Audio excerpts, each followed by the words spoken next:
Minutes early. Saw that like 3 people were waiting. Don't want to keep anyone waiting. How's everyone doing? Give me a second here, guys. Bring up my live stream on the desktop. We got William. William, good morning, my friend. My cat's saying good morning. Jace is here. Good morning, Jace. And Mir, our good friend Mir. How are you, Mir?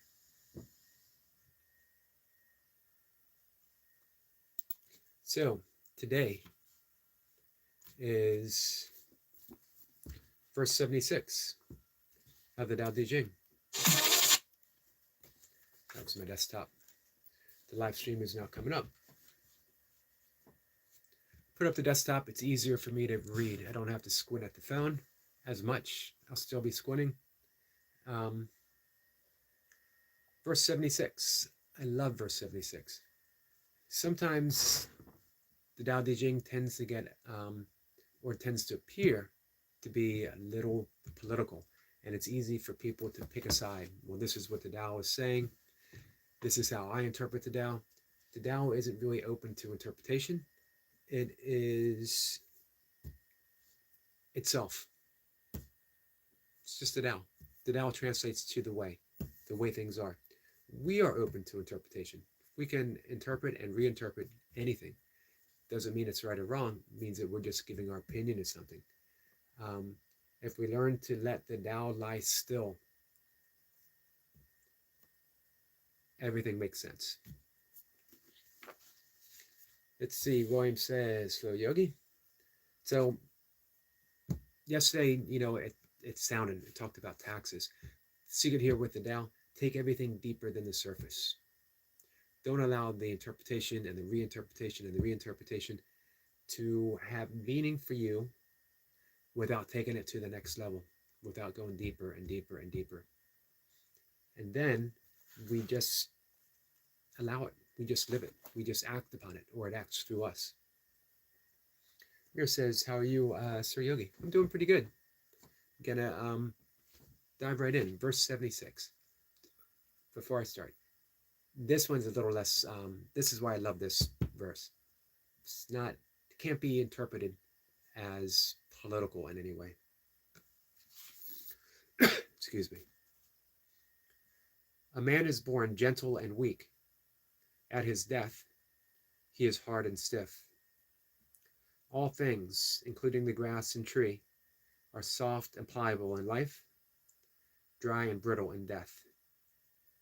Stiffness is thus a companion of death, flexibility a companion of life.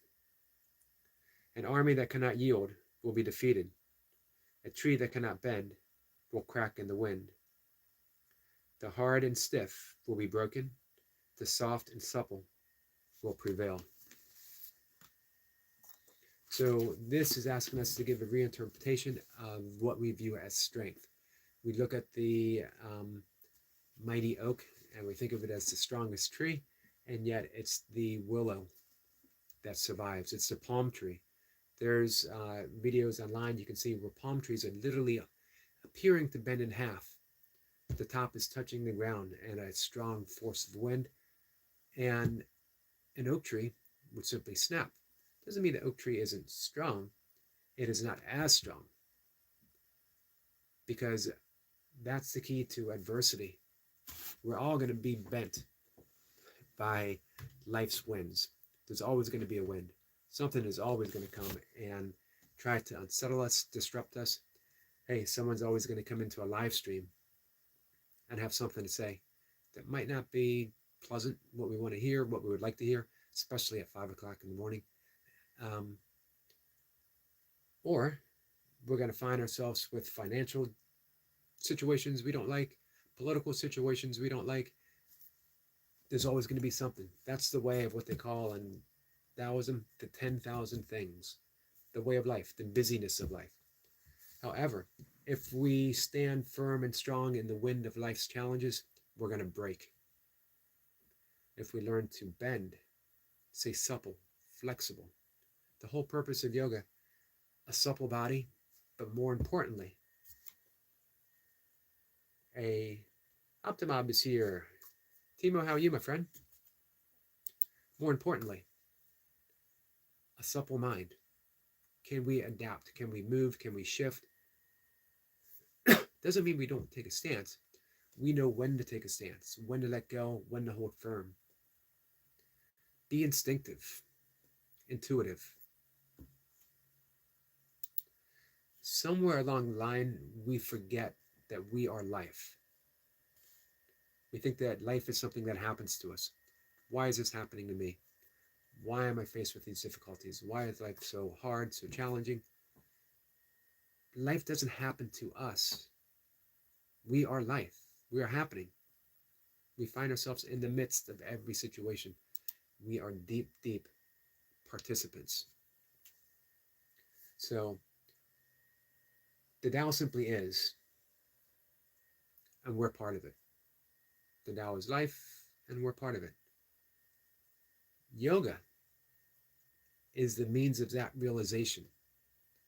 It helps us to create or it helps us to come back to the suppleness of mind.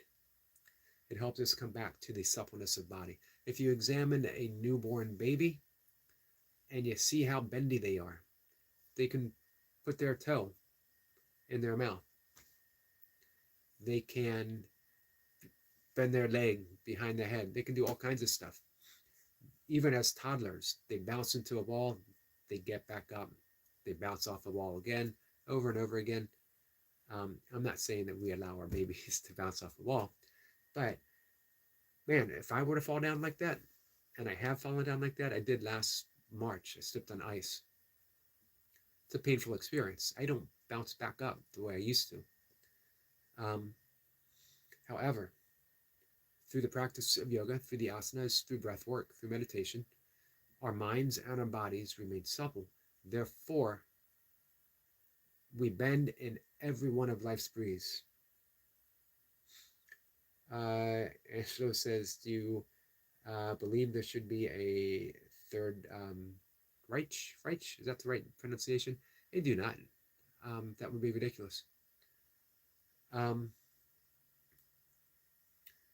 I didn't even know there was a second one. And there shouldn't have been a first. Angelo says, me neither, bro. Well, that's awesome to hear. Cameron's here. Cameron says hi there. Hey, Cameron. Appreciate you stopping by.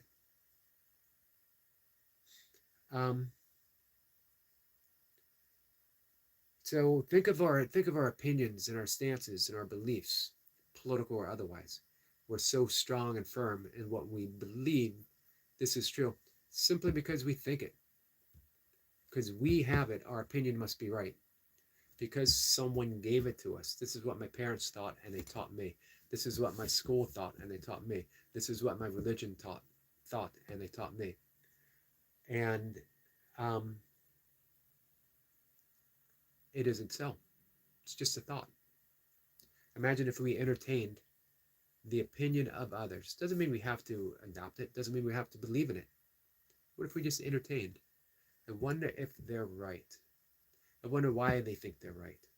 I wonder if there's some aspect in what they think that might be right. And even if it's wrong, can I entertain the fact that it's okay for them to be wrong? It's okay for them to be different than my opinion. Cameron says, why is your voice like tired? Are you ill? I am not ill. It's 5 in the morning. I have yet to talk, except for saying my thank you prayer in the morning and saying hi to my cat. These are the first extended words that I've spoken. It's 5:08 right now. Takes me a while to get, you know, I'm always hesitant to introduce too much noise into the world. And trust me, offering my opinion of the Tao Te Ching is noise. Because the Tao does not care one whit about my opinion. It just doesn't. However, it provides me the space to have an opinion. Kurt Miller says, hello, what are you discussing now? Verse 76 of the Tao Te Ching and related subjects. Excuse me, guys. Also, Cameron, allergies in the morning. Takes me a bit for my body to adjust. Camera says I did not know. Yeah, the early morning sessions are quieter. Kurt says, interesting. It is. All of the Tao is interesting. Mir says, let's see. Jay says, it's simple. Do burpees. Absolutely. Now, we could twist it out a bit and say that we don't do burpees, yet burpees get done. Everything can become a form of self-inquiry. Who is it that's doing the burpees? And then we can say, it's me. I'm doing the burpees. But who am I? Who is this me that we're referring to? If we examine it, deeply examining it, if we keep asking, who am I? Who am I? Who am I? Never settling on an answer. Because who is it that's doing the burpees? It's not the same body that I had yesterday. Each day is a new body. It's not the same mind, because each day is a different thought, even if it appears to be the same thought. It can't be the same thought. Do we have the same neurochemical reaction over and over and over again? It's always a different one. However, it might be a similar theme. Let's see. Hashtag DMO.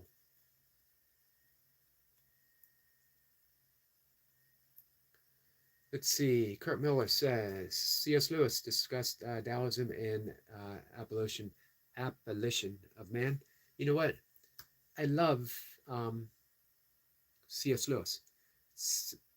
Imagine if everyone had that openness of his Christianity. He also did the foreword for Douglas Harding's book, Bureaucracy of Heaven and Hell, and which is a fabulous book. It's the beginning stages of his headless approach. Douglas Harding passed away in 2007 at the age of, I think, 96 or 97. And C.S. Lewis loved his writing.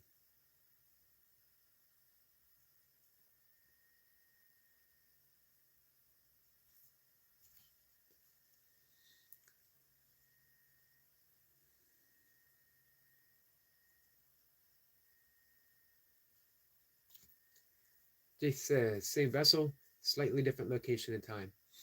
Is it actually the same vessel when you think about it?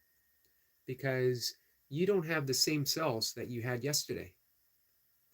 A certain number of cells have died off and been completely replaced. The atoms that made up my body, the particles that made up those atoms, they've been interchanged. Nothing is the same. This is why my friend Robert Saltzman, he wrote the 10,000 Things, as well as Depending on Nothing, calls every moment a once upon. No moment is ever the same. No body is the same. In Bikram Yoga, they tell you, perform with the body that you have today. Not the one that we think we have, the one that we have in this actuality. It's the key to freedom. Everything's in this moment is already changing. It's never the same moment, never the same vessel, never the same thought. Here's what remains the same: the spaciousness itself that allows all of that to happen. So the more we relate to that spaciousness, the more freedom that we have. Every burpee session becomes what this burpee session is meant to be, not my expectation based upon yesterday. I'm granted the freedom to be the energy that I am right now, instead of the thoughts that I had from yesterday.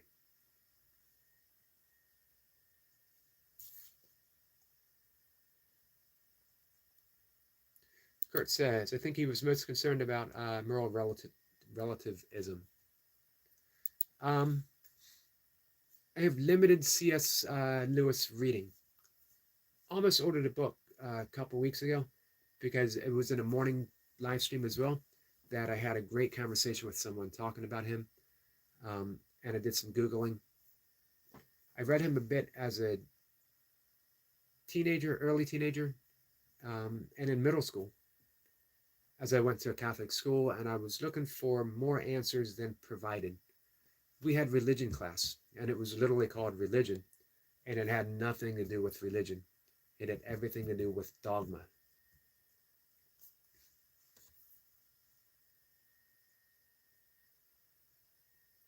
Kurt says, if I said worship at the church of the atom, it would be accurate. It would be. I love that. And especially if we view the atom as not a thing in and of itself, but the potentiality of things. The atom is made up of particles. Particles are made up of vibrations. Where do vibrations come from? The absolute nothingness. Brahma. I love the term Brahma because it doesn't have the same implications of God. It doesn't come with all the labels. It doesn't come with all the concepts that we've put. Brahma, the openness, the absolute, the no-thingness itself, and yet the potentiality for everything to exist. The more that we can go back and go back and go back, and worship the absolute itself, the potentiality of things to exist, the more potentiality we have in our everyday life.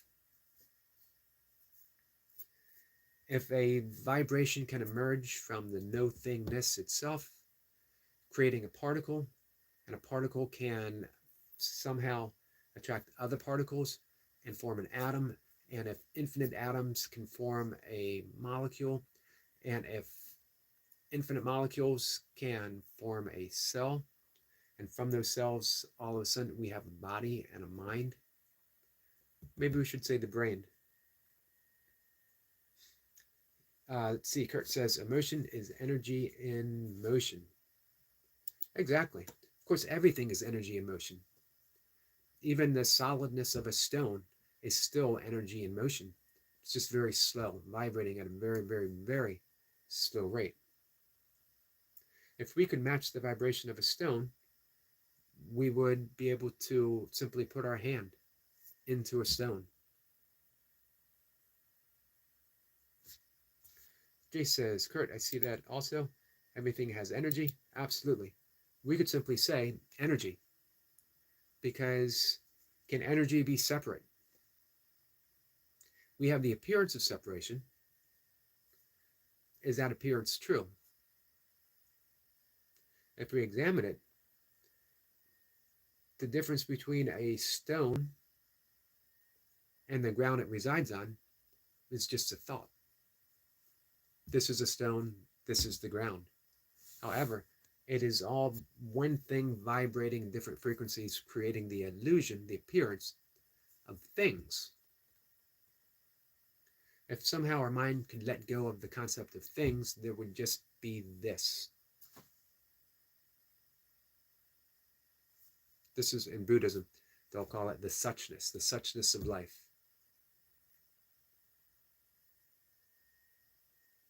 However, we live in the world of the 10,000 things. We live in the illusion of me and you, solid and non-solid.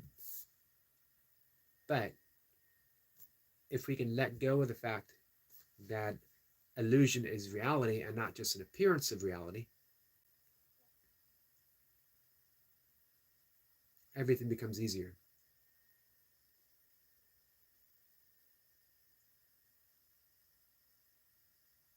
Kama says, why do most of teenagers have rebellious behavior? Rebellious behavior. They are finding their own way, I would think. My own example, all I can go by. Finding my own way. Here's the sad thing. We are born completely empty. We're born completely empty. And everyone rushes in to tell us what we should be, what we are. This is the way of the world. Not a bad thing, except who's to say they were right to begin with? We believe what our parents were told because they believe what their parents were told. What if they were wrong? What if somewhere around there they made a mistake? So we've inherited all of this stuff. And then in our teens, we start thinking, What if they were wrong? And we start exploring, looking for our own way. However, life has a tendency to rush in. Let's not say life. Let's say society has a tendency to rush in and say, nope, it's good to question, but eventually you have to confirm. You have to conform, I'm sorry. You have to become what society wants and needs you to be. You need to get a job. You need to do this. You need to do that. You need to get married. You need to have kids. You need to think this way. Every once in a while, there's an outlier, and they create a new paradigm, and the world is a better place for it. Mostly. So we're brought back in line.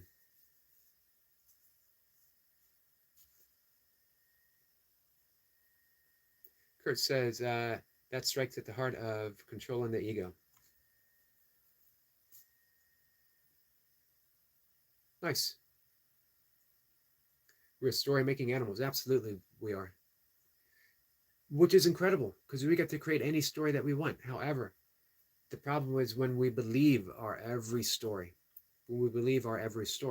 then we become rigid, and that puts us right back into verse 76 of the Tao Te Ching. When we become rigid, we die. We die.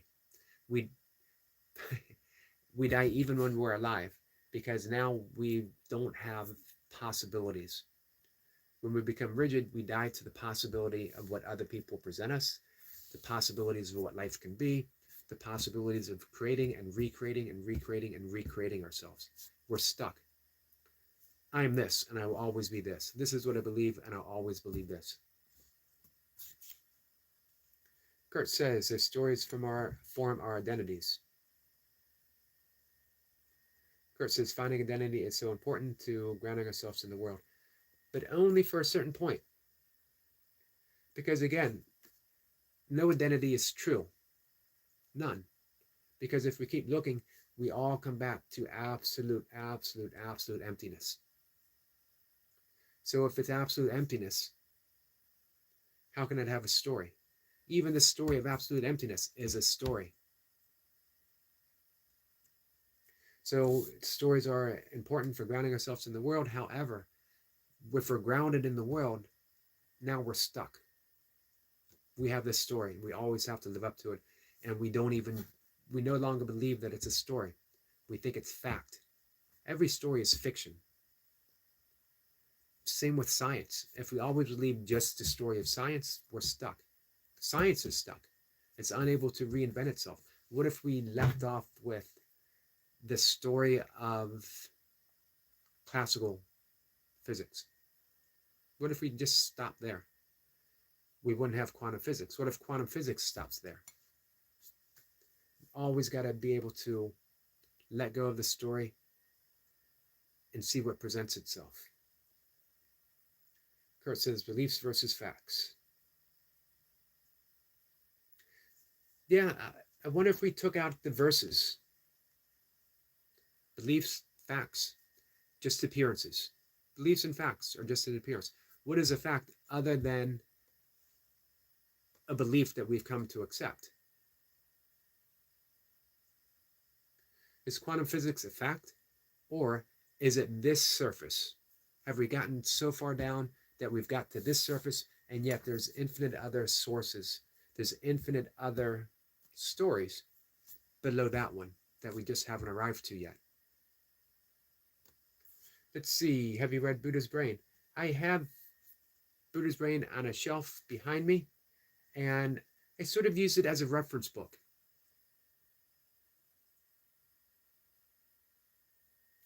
And I'm trying to think, I had 2 or 3 other ones of his books that I have read, or both of their books. It's co-authored.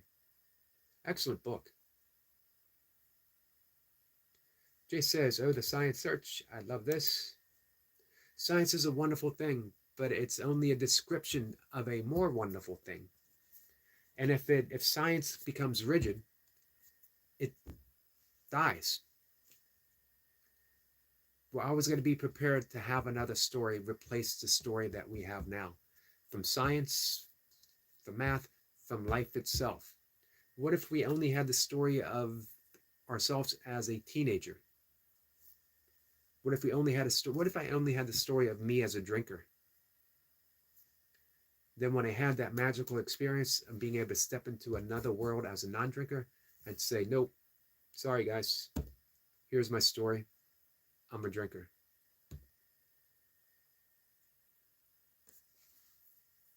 Kurt says the multiverse. Absolutely, the multiverse of the multiverse of the multiverse. Kurt says ego is such an obstacle. Yeah, it can be because it reminds me of what Einstein said about time. That time is an illusion, albeit a persistent one. Ego is an illusion, albeit a persistent one. If we didn't struggle with the ego, for a long time we don't. We believe the ego is who we are, and then we go through life with a very hard-headed, rigid identity. This is who I am. This is who I've always been. This is who I've always been. I've always been a Republican. I've always been a Democrat. I've always been Catholic. I've always been this. I've always been that. Of course, you haven't. And you can be whatever the next story is, you can be. However, you know what else becomes an obstacle? Is when we begin to fight. If we have this spiritual awakening and we see through the illusion of the ego, and then we devote our life to being ego free, that just becomes another obstacle. Now we have something to fight. And the ego loves nothing more than having something to fight. So we have that spiritual illusion. I need to get rid of the ego, which is just the ego giving us another identity. If we see the ego as just a story, there's nothing to fight. How do you fight an illusion? Tilting at windmills. Let's take a lesson from Don Quixote. Is the ego mainly insecurity? It is mainly insecurity. Because how can something that's an illusion that is looking for solidity ever be secure? It always needs to reaffirm itself. Always and always and always. But we don't need to do anything. The ego is a wonderful guidance system. It keeps me from putting my hand in fire. It keeps me from walking out in traffic. But when I believe it's the authority, the sole authority on everything, that it's the authority on matters of the intelligence of the heart system, now I'm in trouble. If the ego, it's the ego that tells me, love this person but not that person. Appreciate the color of this person's skin but not the color of this person's skin. Now I'm in trouble. Now I've created distinctions that I have to live up to. Or I haven't. The ego has. Listen to the language that we use. Listen to the language that I use. I. That's why George Harrison on Let It Be wrote the beautiful song, I, me, mine, all through the day, all through the night. I, me, mine, I, me, mine, I, be mine.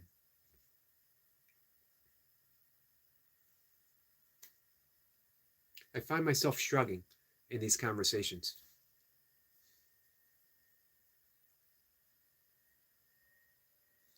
Kurt says, when our mission becomes death of the ego, we've lost the way. Absolutely. Man, absolutely. And it's so easy to adopt that spiritual identity. I am not the ego, I am pure spirit. Which is true. However, there is the appearance of the ego. And it serves a purpose. We don't need to fight it. We just don't need to believe it. Kurt says, we seem to require labels. Yeah, and that's, man, you summed it up. That's the,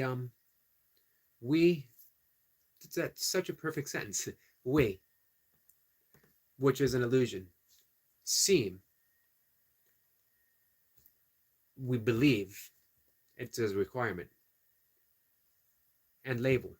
Nothing really has a label until we give it one.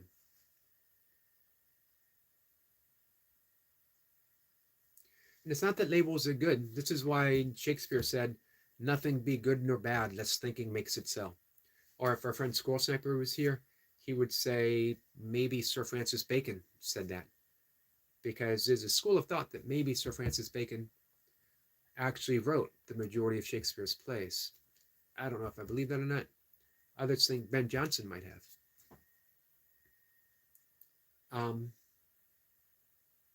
Nothing be good nor bad, lest thinking makes it so. Who was it who said, was it Kierkegaard? Once you label me, you negate me. Because now everything I do confirms your label. If you say I'm a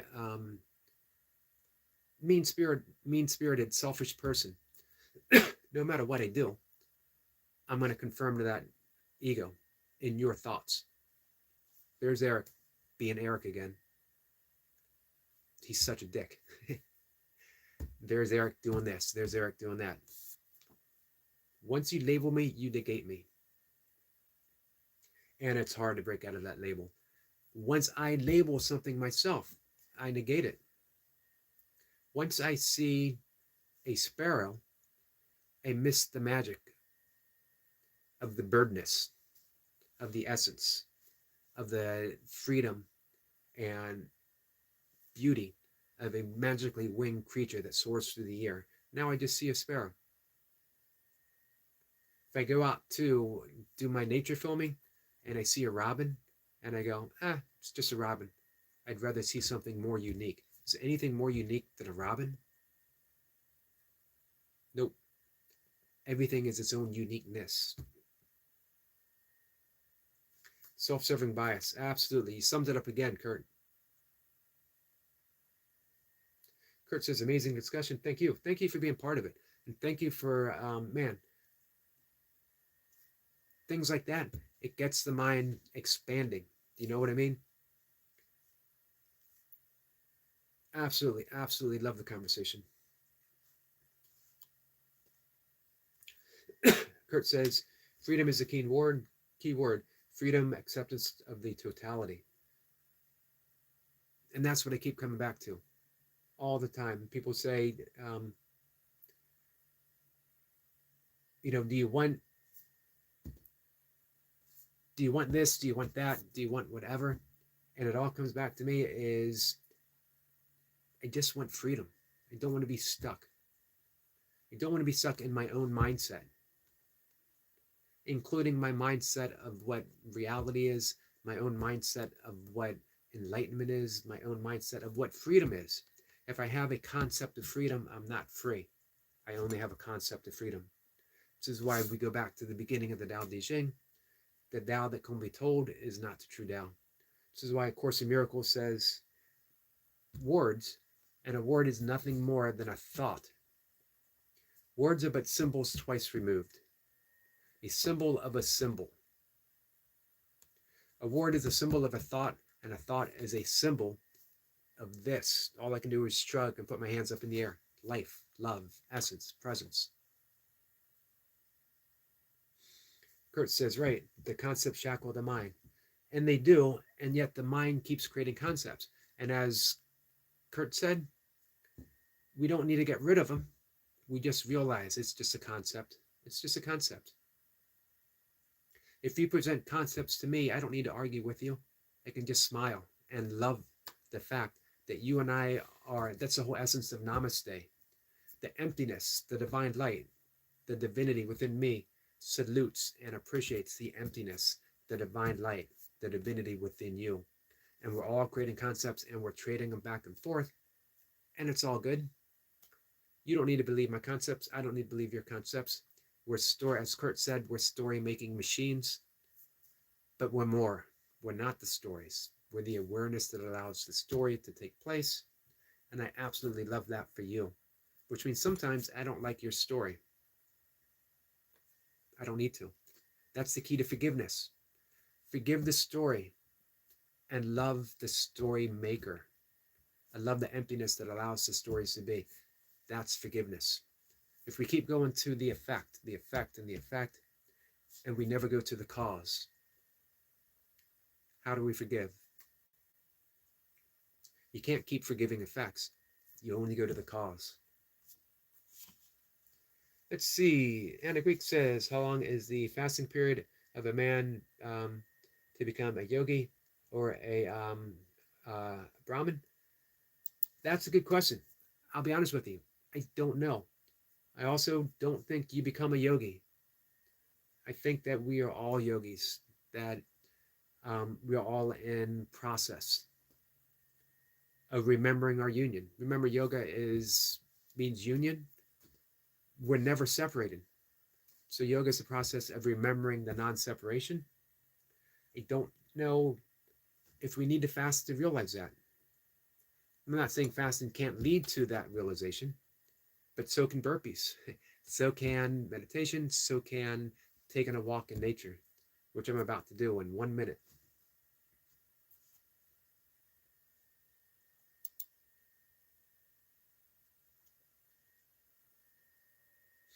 Kurt says emptiness is the most frightening part of the journey in my experience, which is why we always fill it with stuff. Think of people who wake up and turn on the TV the moment they wake up. Think of people who always have to have something happening. Why is that? Because what Kurt just said, emptiness is the most frightening part of the journey. But when we realize it's already present and that's who we are, it becomes comforting. If you do the experiments of Douglas Harding, where we're pointing at our own headlessness, we're instantly realizing our own emptiness. Here's the magic of emptiness, the magic of the Zen Heart Sutra. Emptiness is form, form is emptiness. The key word is. It's not saying emptiness becomes form. It's not saying that form reverts back to emptiness. It's saying that emptiness is form now.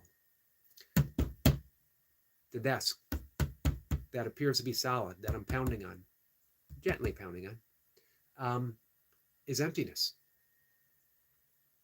right now. If the desk is emptiness, what about this? What if I point in this direction? What do I see? You've never seen your face. You've never seen your head. You've seen reflections. You've seen photographs. You've heard descriptions. If you look, you might see a tip of a nose. You might see a tip of a mustache. You might see rims of the glasses. But where is it coming from? It's coming from an infinite source of emptiness itself. And yet, when I look at this emptiness, when I look in this direction, it's an aware emptiness. This entire room is appearing in this emptiness. I am the capacity for this emptiness to be. If I look at you, and then I go back in this direction, I see my emptiness opening up for your appearance. We've traded spaces. I've created an emptiness for you to be. You've created an emptiness for me to be. Comforting and peaceful, absolutely. Seeking is self-defeating. It is. But here's the paradox. We got to seek until we realize it's self-defeating. Some might say it's a cruel paradox. It's just a paradox. So, guys, I'm going to go out and take my walk. It's about half an hour away before the sun comes up. Absolutely love this time of the day. There's definitely an energy here. Kurt says, enjoy. You too, my friend. Thank you for the discussion. Anna Greek, appreciate you being here. William, Jace, my friend. Optimob, VMO was here. Mir Ahmed, my friend. Look forward to seeing everything you put out today. Mir is always putting out great quality videos. I'm already looking forward to Sunday. And we get another premiere from our friend Optimob. Angelo. And thank you for showing up too. Appreciate you guys. And for those who are just watching, thanks. Kurt says I've subscribed. Thank you, my friend. I appreciate that. Let me bring up your channel real quick, and I can return the favor. There it is. Kurt Miller, man, it was great spending time with you, my friend. Guys, I'll see y'all later. Take care.